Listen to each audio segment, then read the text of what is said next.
Kenapa Anies Baswedan selalu mengajak adu gagasan?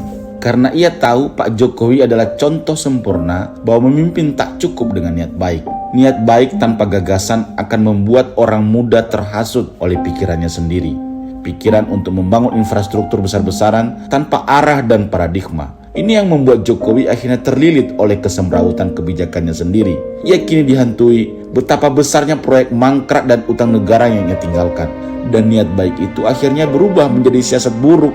Dan itulah yang membuat Jokowi tak bisa lagi mengontrol para pedagang berbulu menteri di sekitarnya. Betapa memalukan, para super kaya itu mendapatkan uang bukan dari kecerdasan membangun industri manufaktur, tapi dari keserakahan menguasai perizinan batu bara, sawit, nikel, termasuk menggansir APBN. Apa bisnisnya LBP?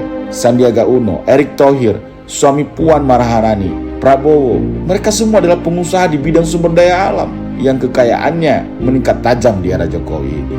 Demikian juga yang terjadi pada mega skandal BTS. Uang 8 triliun itu tak mungkin dimakan sendiri oleh Menteri Johnny Plate. Mudah ditelusuri siapa saja pedagang komponen tower-tower itu, siapa pemasok besinya, solar panel, dan alat-alat lainnya. Jika itu semua ditelusuri, bisa bubar kabinet Jokowi ini.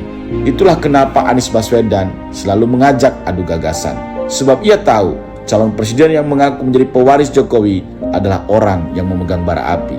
Prabowo, jika nanti bicara, pasti akan menjilat ludahnya sendiri. Setelah ia menggebrak-gebrak podium berteriak tentang bobroknya pengelolaan uang negara. Ganjar Pranowo lebih sulit lagi.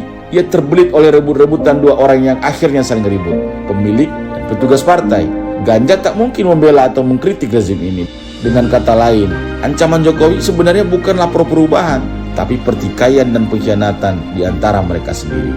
Ini adalah suara kader Partai Demokrat. Pada akhirnya semua orang akan tahu seperti apa wajah sebenarnya rezim ini. Dan semakin itu ditutupi oleh lembaga survei, oleh pawai relawan, buzzer yang makin beringas, semakin benderang bahwa rezim ini sebenarnya sudah berada di tubir jurang. Salam perubahan dari kami, kader Partai Demokrat.